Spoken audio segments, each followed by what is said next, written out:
All right, how about college football, John? It's the first year of this 12-team playoff.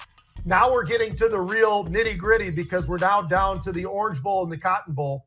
And I look at this Orange Bowl, I look at Penn State and Notre Dame. Two great franchise-type world, colleges, also football programs forever, have both been absolutely extraordinary. Notre Dame this year had one loss. And their only loss, it wasn't against Michigan. It wasn't against USC. It was against Northern Illinois. Mm-hmm. I mean, real early in the season. Week they 2. Tried. Mm-hmm. I probably looked past them just a little bit, John. And those things do happen. And that was the problem for them. And that was a big problem because then they had to kind of circle the wagons and try to figure out how do we save this thing. Well, they did a hell of a job.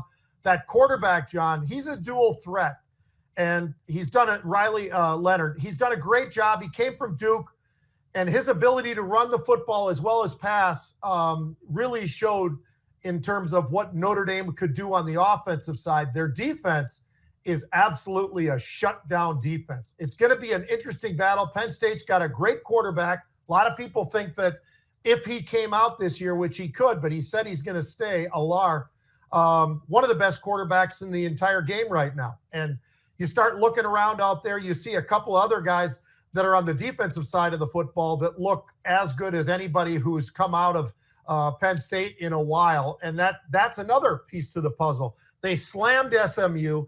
They whooped up on Boise State. I mean, when you look at all of what they've done, Penn State looks pretty damn unbelievable. But Notre Dame looks pretty damn good, too. They did have to go against Georgia, but Carson Beck didn't get to play, the quarterback for Georgia.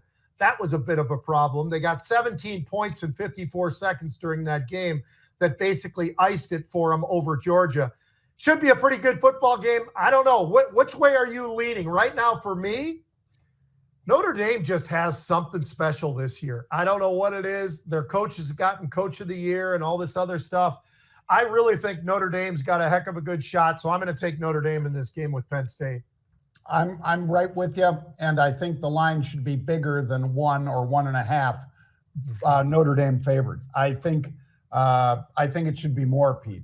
And to your point, when you talked about the Commanders quarterback, the tremendous athlete that he is, this guy your guy Leonard rushed for 800, almost 900 yards as well.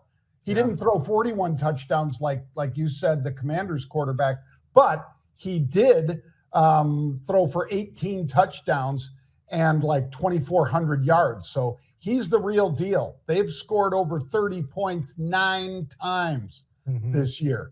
And like you said, they made, decent. I don't think either one of us thought SMU or Boise State was really, top echelon.